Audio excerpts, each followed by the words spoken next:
Shalom and welcome to another in our series of podcasts from Temple Beth Am, a dynamic center for conservative Judaism in Los Angeles.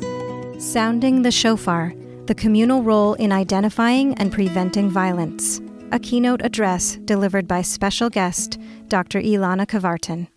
I want you to get to know Dr. Kwartin. Some of you already know her very well as Ilana, or as mom to one of her 4 children who are here enrolled in our Crestman Academy for the years which she served as the Rosh Shlichut, as the head of all sorts of programs across the western half of the United States for the Jewish Agency. That was a joy, and it was a sadness to lose you over the course of this past year. We've missed you, and I had to come up with an excuse to bring you back. And this excuse is it's a righteous one. It's a bittersweet one because it means that there's so much more work to do. And I want to tell people about some of the parts of your professional world that they may or may not know. If they weren't at the Hanukkah monologues that in which you told your story, they might not know that you're a former serious gymnast. They might not know that you made Aliyah from the Soviet Union in 1987 to Israel.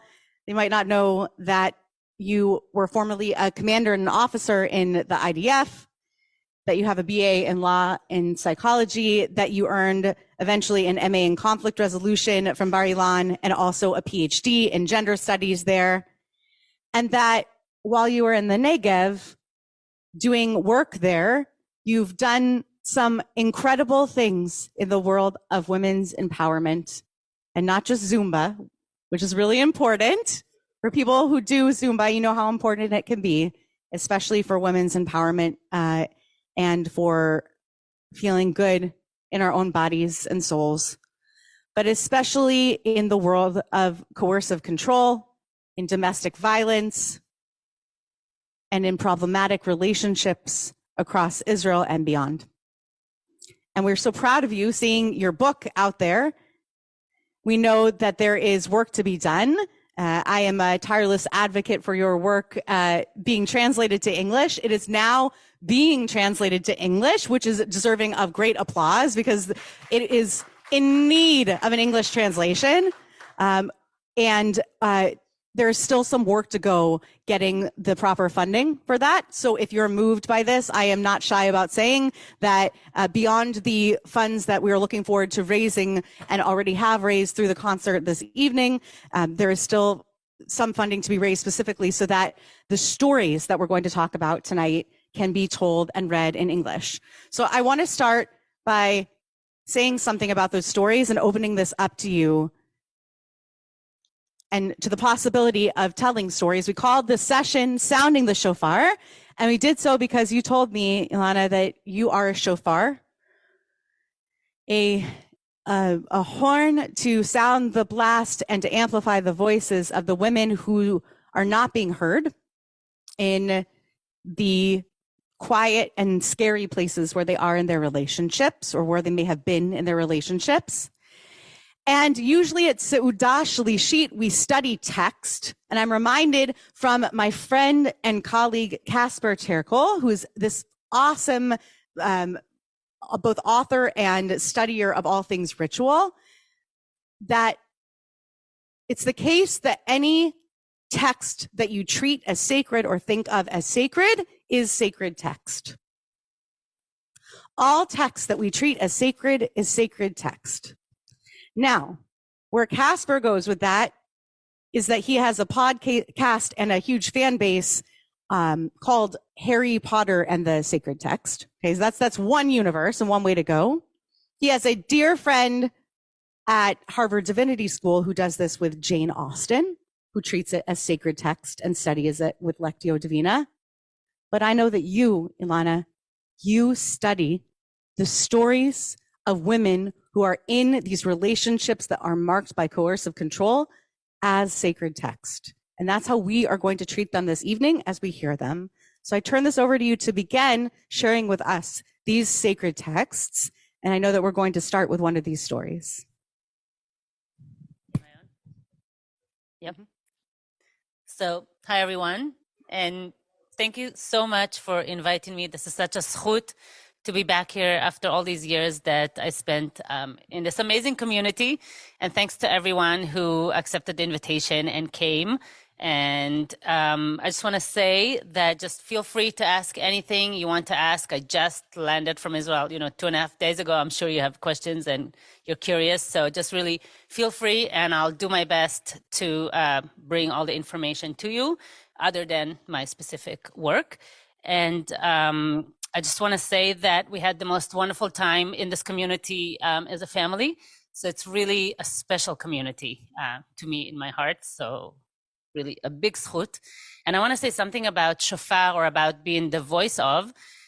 When I was a little girl, I don't know if I ever told you this, but since I was 10, I had a Gemara teacher who said that I was a Talmidat Chachamim because I loved Gemara and I studied it and it was my favorite thing. And that's when I decided that I'm going to be a lawyer when I grow up. And I actually did. It's those things that you decide when you're 10.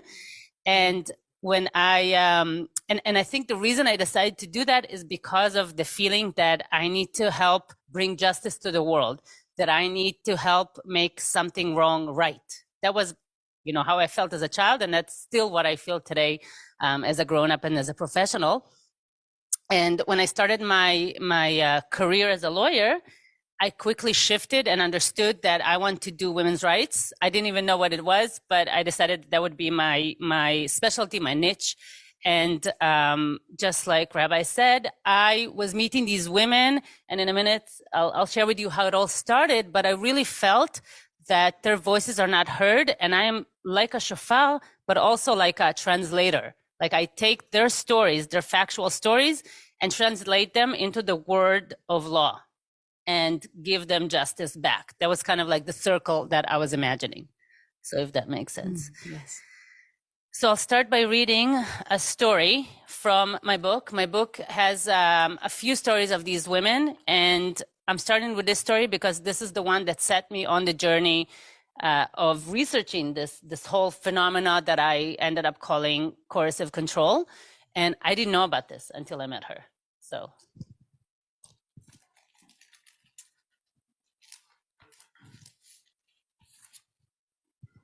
it's in big print, so I hope it. He's locking me in from all directions. Erica's story. We've been married for 8 years. I knew him to be a jealous person. Everyone says it's my fault that I made my own bed to lie on. But he wasn't like this at first. He became more and more suffocating as time went on. In the beginning, we had it so good, but things started getting worse after he got in trouble in his last job. Everything changed after that. He really is a wonderful person, and that's why I'm hurting so much, because we can save our marriage, because we do love each other and are raising our children and are trying to give them whatever they need. Everyone has their own story. He knows I have nowhere to go, and he knows he can exert control over me. He's like my father. I keep telling him it would be easier for him to let me do the grocery shopping on my own, to run errands on my own, but he doesn't let me. I've had my driver's license for 2 years now, and the car keeps sitting there by the house, and he doesn't let me drive it or leave the house. He tells me, put all your leggings away, throw away all your thongs. I agreed once, and since then, it's become more and more suffocating. The hair as well. Black hair looks so good on me, but I dyed blonde because that's what he likes. He doesn't allow anything else. He's locking me in. I'm really suffering. I don't have any friends. I gave up so many friends because he gets annoyed when they keep calling me. He gets upset when they call me. That's why no one ever comes over to visit me, because he's just bad company. He doesn't make my friends feel welcome. I talk to the women here in town, but it's not the same thing. They see my situation, how he's locking me in. And so they ask me, so is he going to let you out? This is how he locked me in. This isn't something new, he tells me. It's your own problem.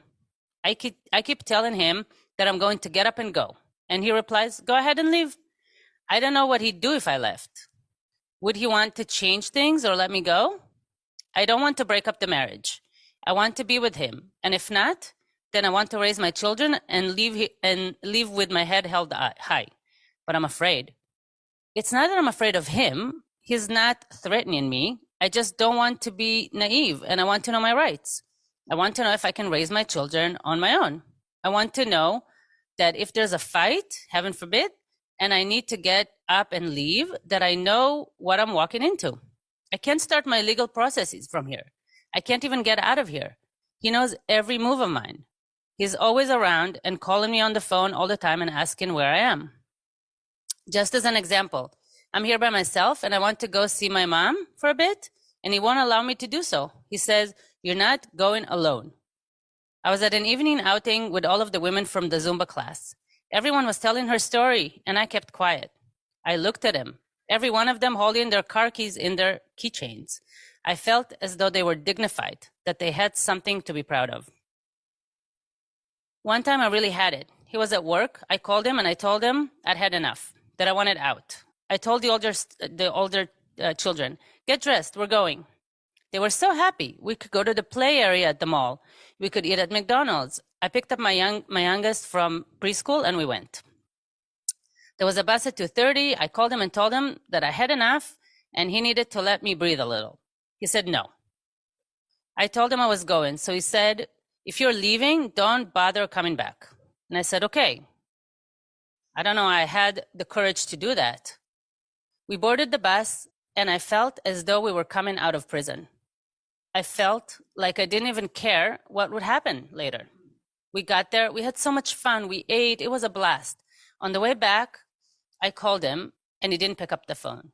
He sent me a message, "You're not coming back home, stay wherever you are." We came back at 6:30. I went upstairs and my heart was pounding. I asked him to open up and told him I wanted to talk to him. He didn't answer for a whole hour. There are many more things my husband does to hurt me. He never asks for my opinion. Why can't he ask me? Maybe I do know the answer. He thinks I'm stupid. When I try to express my opinion, even if it's about the news, he doesn't let me. I can see how he's trying to lower my confidence. Even when the children ask me, "Mom, please buy this," I have to wait until he gets back home and he can give me some money. I don't have a say in anything. I have to tell them, "We need to ask Dad about everything." I'm just like his daughter. If I ever ask him what's going on, he says nothing, as if I'm his daughter. But I'm available to him at night. I lay next to him and he gets whatever he wants whenever he wants it. I'm generally the one who gives all the love and warmth to the kids. I'm the one who kisses them when it hurts. I'm the one who creates pleasant environment at home. I bring the family together. I'm alone with the children a lot. He doesn't know how to bathe them or put them to bed. I don't remember whether he's ever changed a diaper, but I don't care. I love doing it. I adore my children.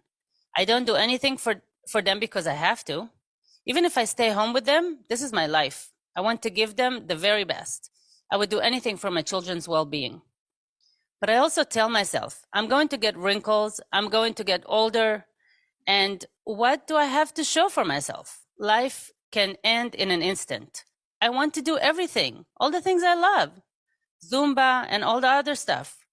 I have so much fun going out and moving my body. I want to go out more. I want to go to the gym. I want to buy clothes for my children and for myself. What, is that a crime? My children will grow up and leave the house, and who's going to be with me then? The walls? He's active, he has a life, he's working, and what about me? Sometimes I put my head in the closet and just cry. I'm in distress and I don't know what to do. I'm not scared of getting a divorce. I can be alone. The only thing I'm scared of are the steps until then. The social worker tells me no one can help me unless there is actual physical violence. And then they can take me to a shelter for battered women.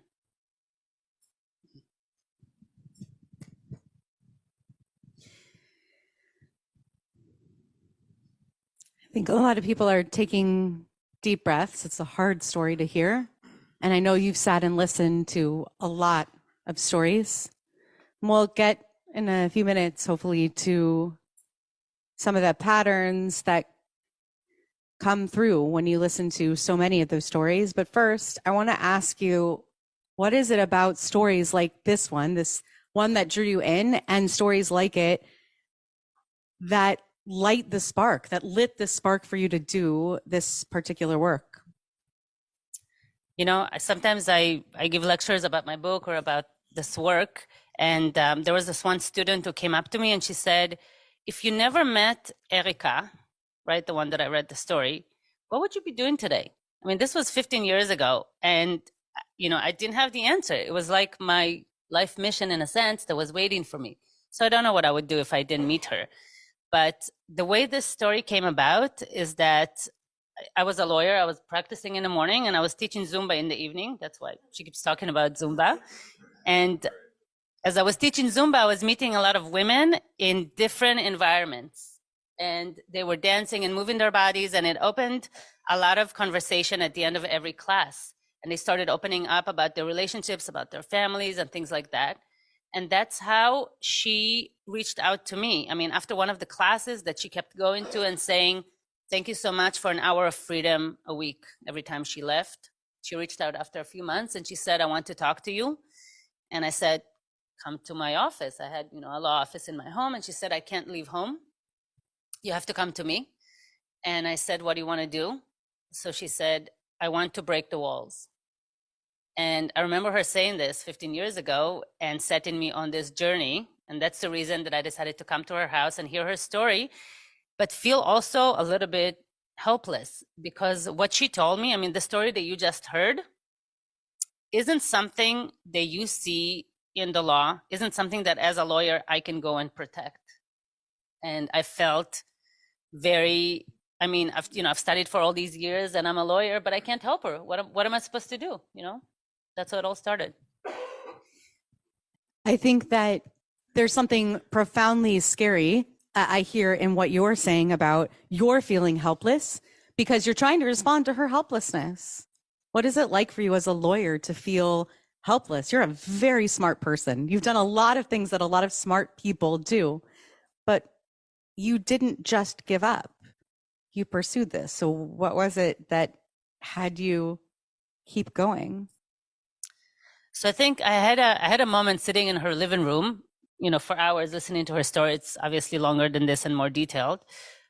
And I was thinking, what does she need? I mean, what does she need me to be? Or what does she need the world to give her in this situation? Theoretically, I could say, as a lawyer, there's nothing I can do with this. You should go get therapy. You should decide if you want to leave home. I mean, I have no connection into this situation.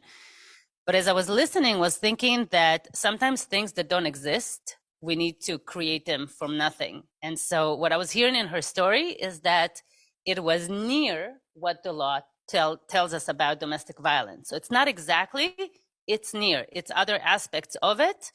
And I decided to find out if there are more women like her, or is she the only one? And again, I've never heard anything like this. And I was a lawyer for many years then, and I have friends or family or colleagues. I mean, I know people, I thought I knew couples, right? Who knows what happens behind closed doors.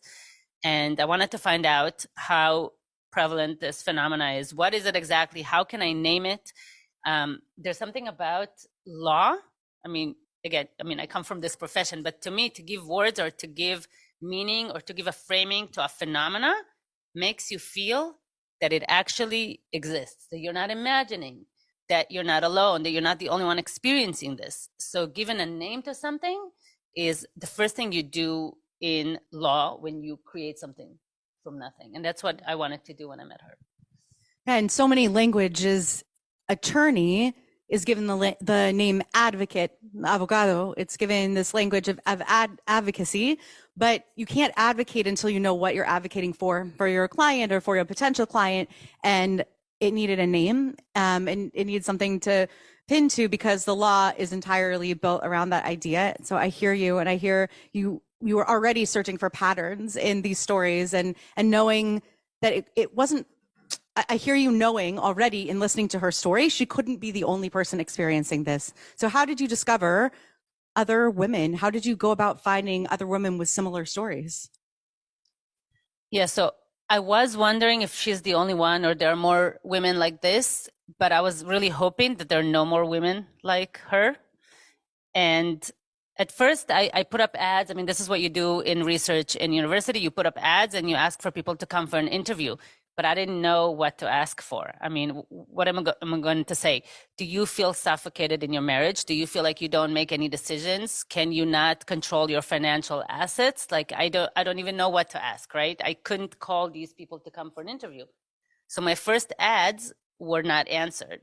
So at first, no women would call me. And then I thought, okay, so it doesn't exist. I remember coming to my advisor saying, Orit, there are no more women like her. She's the only one. Said, well, that's not exactly the truth.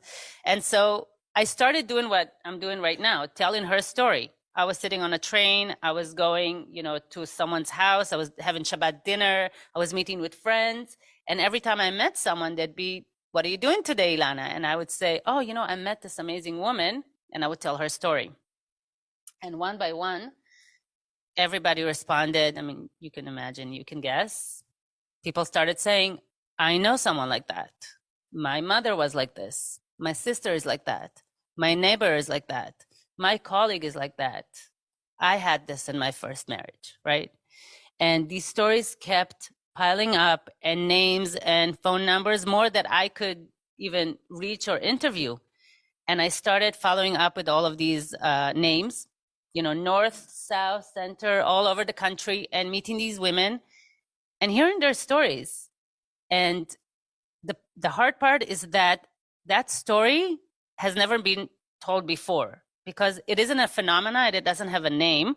It's just something that you think you're experiencing that is normal in your marriage until you sound it out.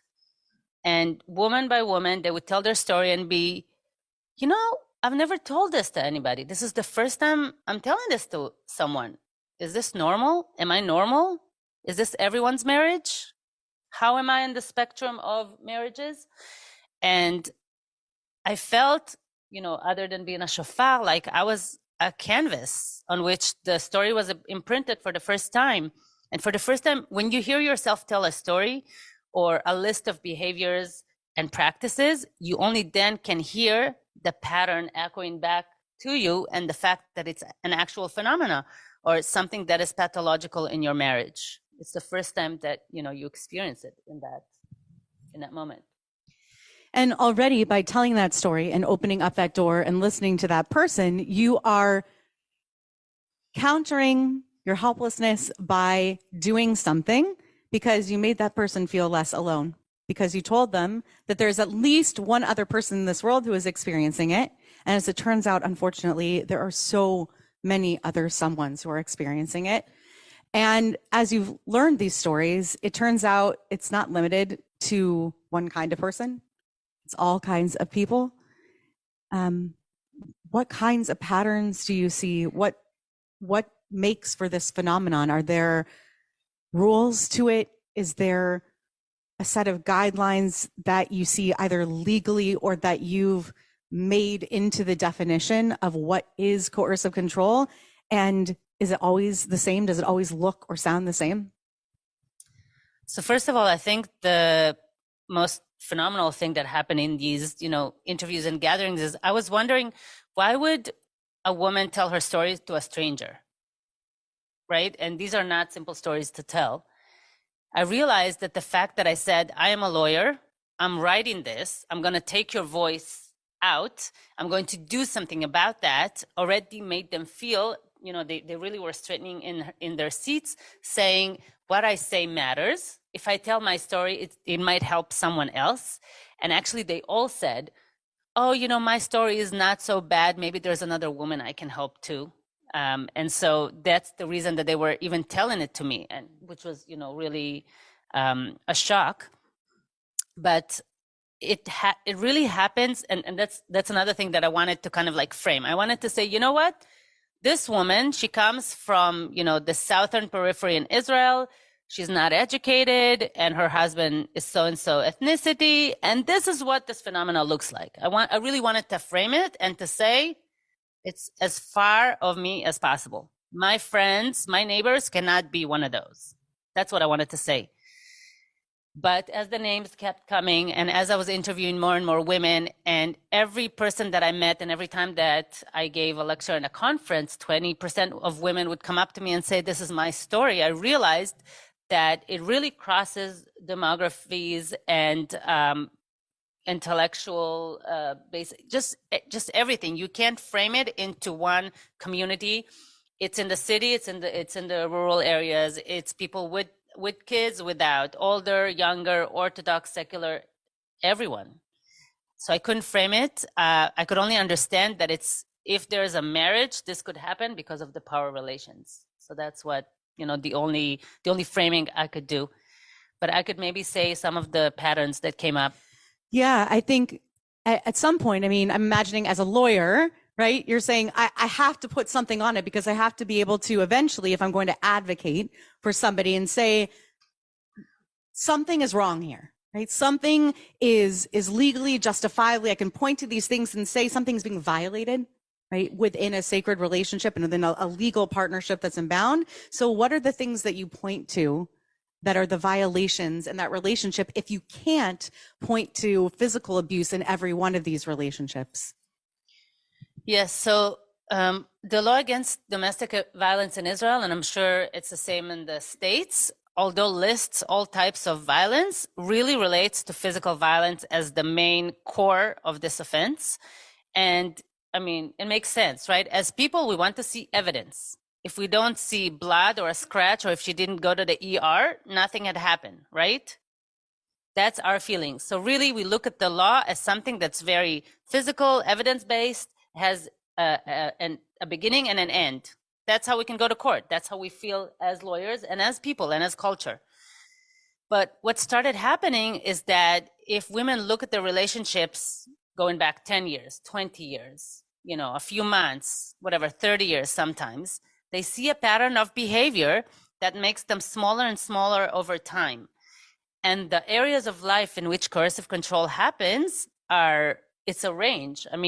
There's coercive control that's verbal. There are people who really, every day he would curse her, humiliate her, make her feel small, but just to say words, not even screaming, not even anything, looking so big, just small words every day. And one woman said it to me, and it's so true. It's like water on a rock. Every drop that falls, you don't see anything on the rock, but after years, you'll see a dent in the rock, and that's irreversible. That's how these words were. The second type was financial, and not every woman was experiencing this, but a lot of them didn't have any control of the assets of the family. They didn't know where the money is. They didn't know how much there is, what's the debt, how to even have access to it. They had to ask for money. But outside, they would have big homes, big cars, all the fancy clothes. Everything looked normal because if she asked, she would get it, but she had to ask. She couldn't control it, right? That was the second aspect. The third one was sexual. Just like Erica said, she was available to him every night whenever he wanted to. And these women didn't know until we had a conversation that they could say no. They said to me, but he's like my husband. What do you mean? I need to be with him whenever he wants me to. And they had no idea that there's another choice. And the other aspects were they would decide what they would learn. If you go to university or what profession, they would decide where they would work, if they would even work. They would decide whom they would talk to, which family and friends they would communicate with. Sometimes they'll go into their phones, delete contacts, they'll go into their social media, follow them there. Or these daily phone calls. Where are you? Where are you? Where are you? Now, if you hear this every day, you end up not leaving home anymore because you don't want to get these phone calls saying, oh, I'm out in the store, or I'm out at a friend's. So you rather stay home and say, I'm just at home, And also the isolation starts because if you go and see your friends, right? Like she said, she went to see her Zumba friends, right? And they're all talking and telling stories. What is she going to say? I'm suffering, I'm suffocating, I can't breathe anymore. That's not a good story. So she stopped going because she has nothing to talk to them about. So it's not like he was isolating her. She was even isolating herself. And it goes on and on. So these are the patterns that came from all of the stories. Not all the women experienced everything. They experienced some chunks of every area. What were you able, we're definitely going to, I see a few people kind of nudging towards hands. I promise I'll leave both formal time for questions, and also I'll ask Ilana about her availability after this, that I can let you know where you can ask her now, and of course we'll make her contact information available for everyone. I want to ask you before we get to questions from our group convened here, I have a few more for you directly. One of them is, what was it that you were eventually able to achieve legally? Where are you now in terms of trying to figure out what this all looks like to the Israeli legal system? Is there anything? Yeah, it's gonna be a little less hope now that we're gonna talk about the government. Okay, so I drafted a law according to what I learned from all these stories, because like I said, this is what I know how to do. I take a factual story, I turn it into a legal story, so I turn it into a law that doesn't exist. It's a new law against coercive control, and I started pushing it in 2018. And unfortunately, since then, the governments have changed, I think, 5 times. And it was hard to push laws in general, and let alone something that has to do with women's rights. It was always said, oh, women's rights, wait a minute, we have more pressing issues to discuss right now. So that's the situation with this law. But when I was here, 2021 and 2022, I heard this law being passed in, I think, the state of Hawaii and New York, changing the domestic violence laws here in the US in the middle of the pandemic, which gave me a lot of hope. But they added coercive control as a standalone offense that doesn't come with the physical violence, which is incredible. So that's a precedent that we want to take back to Israel, hopefully. Yeah, I was about to ask you about that. In anticipation of this, I was doing a little bit of research about the United States. There's a wonderful and frankly scary podcast called Something Was Wrong. It's a really great journalistic look at some of these coercive and controlling relationships that take place in the United States. And it does seem like we're slowly edging towards a little bit more legal recognition in the United States, but we suffer from that drip by drip issue of state by state legal passing. We'll see what happens over the years. Going to that issue for a minute, you spent 3 years recently here in the United States. I'm wondering what you saw while you were here of your work, what you did of your work here, or what you did in meeting other people who did this kind of work or do this kind of work around domestic violence, around legal work with coercive control in relationships. Do you see possibilities for formal bridges? Do you see interesting contrasts or commonalities that are worth our knowing more about? And is there anything we should know as a Jewish community in particular about Jewish communities here versus or in comparison with Israel? Okay, I'll try to remember all the pieces of the long I can question. break it down. I wrote it. So first of all, the years that I spent here, I heard more stories like this. And I think it surprised me and saddened me, but then I realized, this is the world. But really, in the US, I heard women expressing these feelings and having these behaviors in their relationships.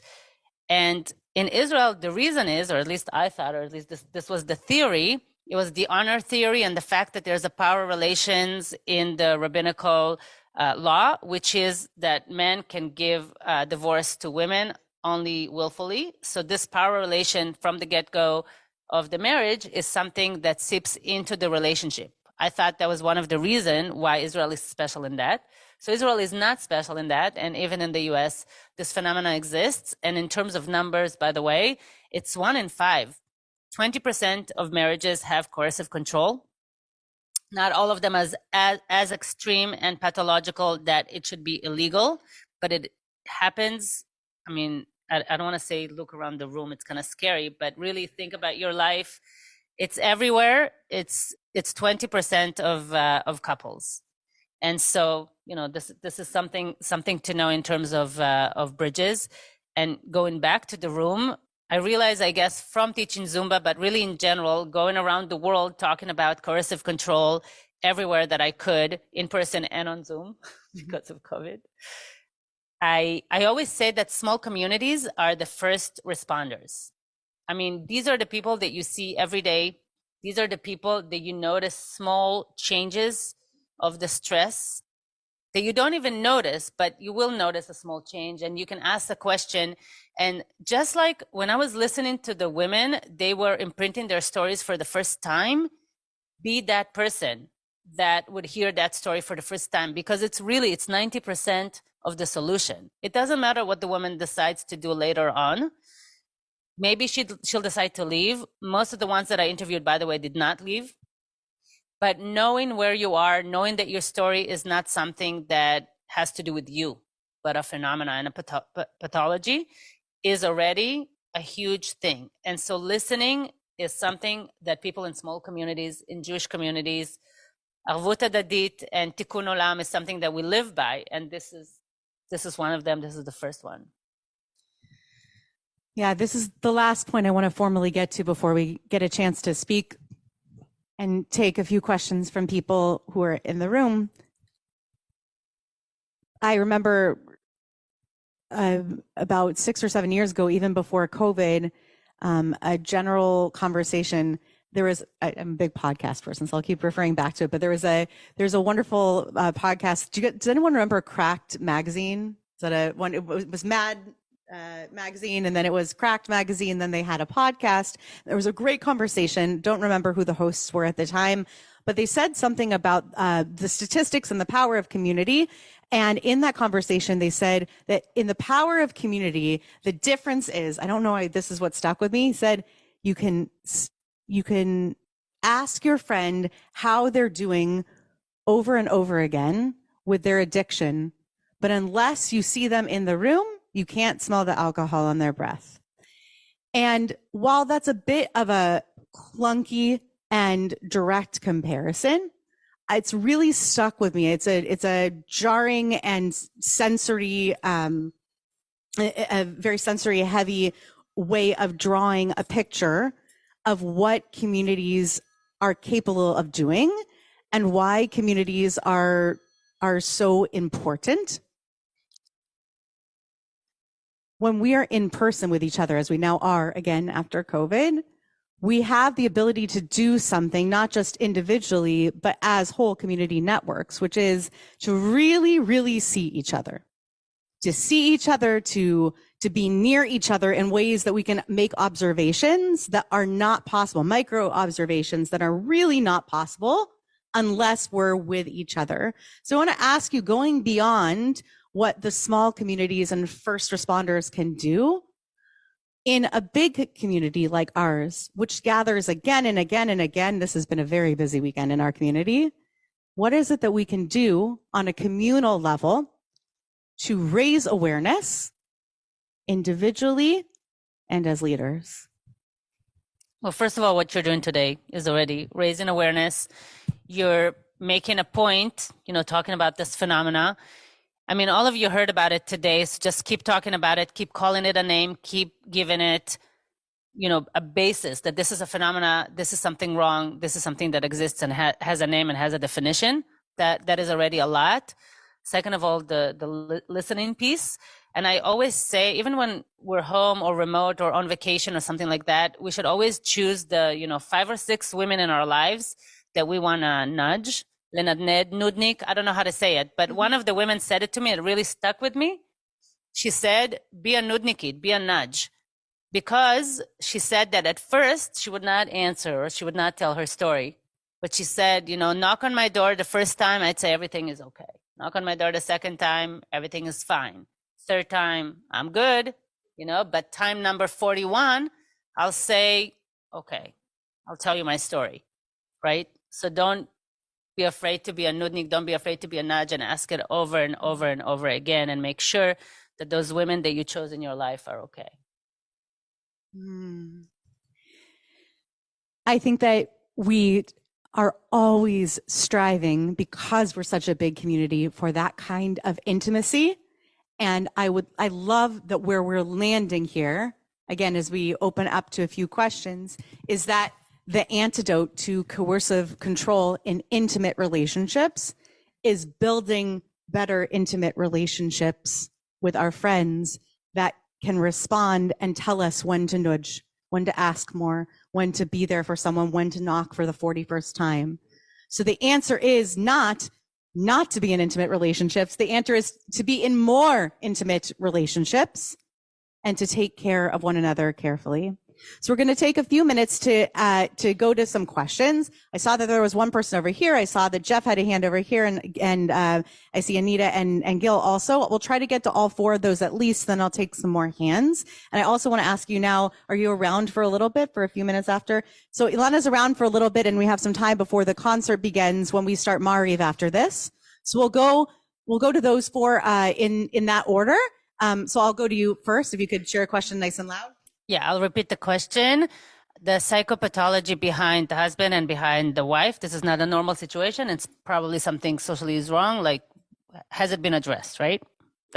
So again, I don't want to disappoint you. I was really hoping that I will see, the horns and the tails behind the man that would be that coercive control, that the 20%, but they're not.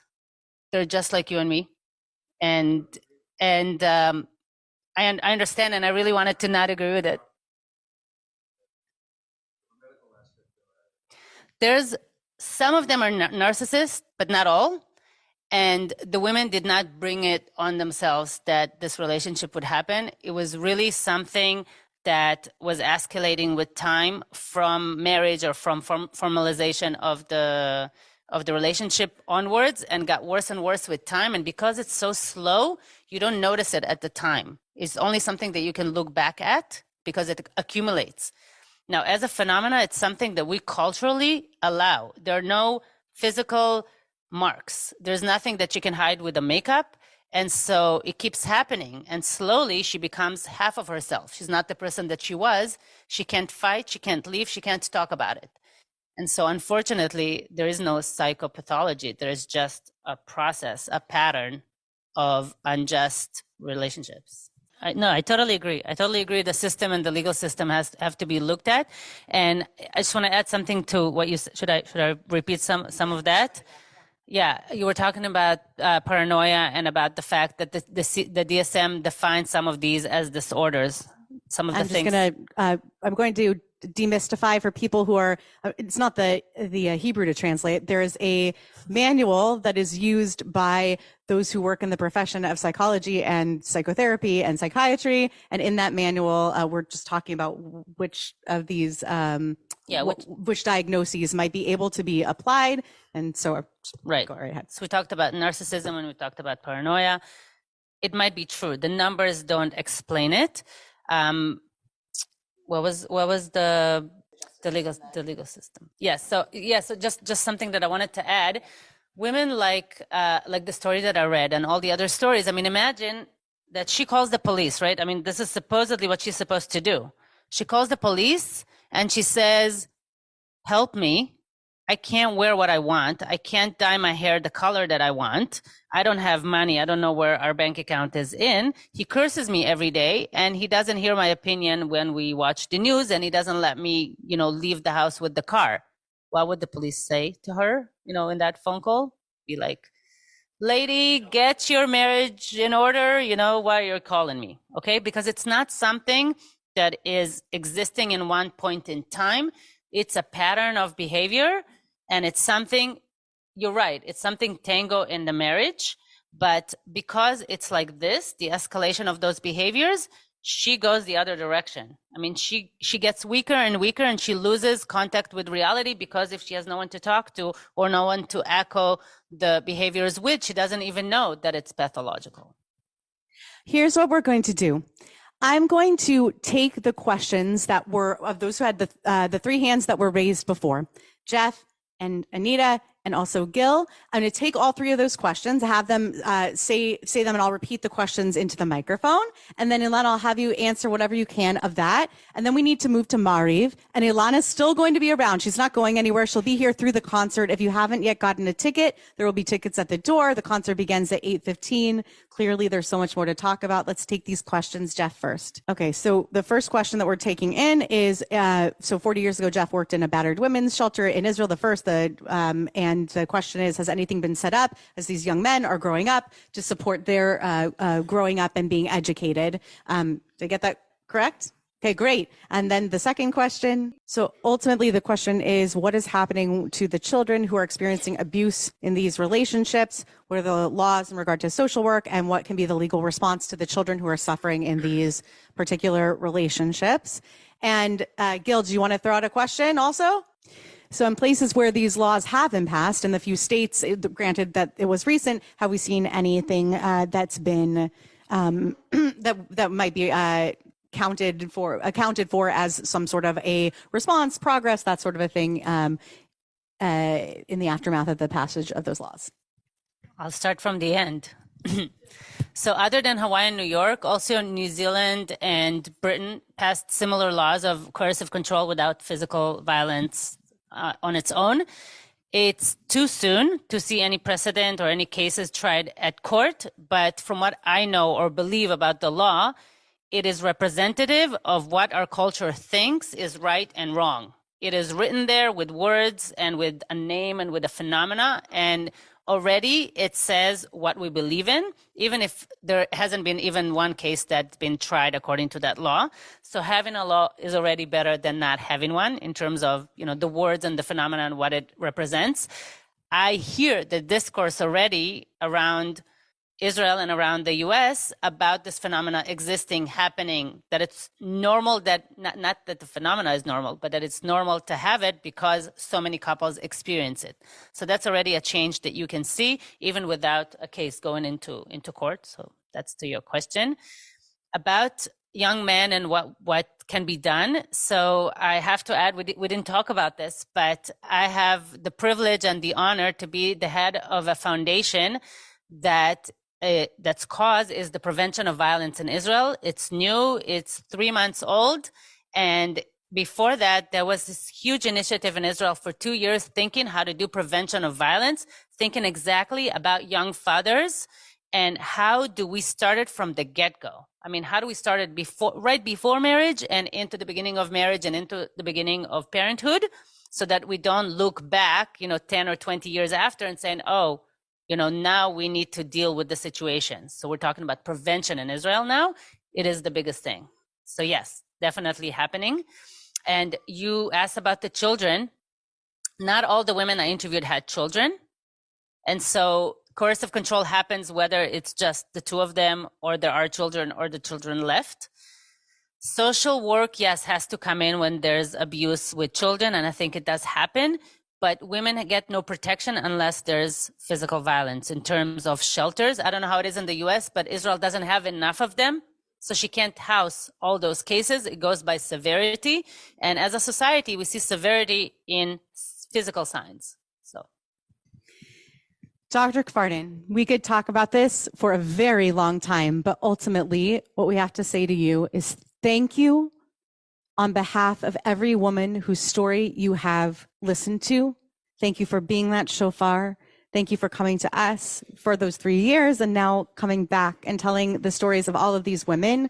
This is not the end of this conversation, not the end of this work. It's just the very tip of the iceberg. There is so much more.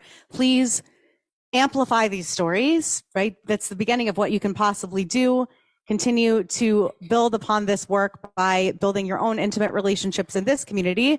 We're about to move into Mariv. Please don't all just up and leave. We at least need a minyan here. We need to stay in this room for that Mariv service for just about, takes us about 12 minutes to go through it, and we'll end with a Havdalah. The concert that's taking place upstairs at 8:15, thanks to the generosity of a very large grant that the Cantors Assembly gets through Merkaz's, it's very complicated, but through Merkaz, through Keren Kayemet L'Israel, and also another anonymous foundation, it has been made possible for every dollar from here on out that has been contributed to the concert and in the tickets that are bought from here on out to go towards that foundation. So we are already raising thousands, and any ticket you haven't bought yet, any contribution that you make will go towards that foundation and Dr. Kwartin's work. So we thank you, and I think you deserve a round of applause for at least that. You have been listening to another in our series of podcasts from Temple Beth Am, a dynamic center for conservative Judaism in Los Angeles. If you enjoy these podcasts, we invite you to write a review on the Apple Podcast site or wherever you get your podcasts. For more information about Temple Beth Am Los Angeles, go to tbala.org.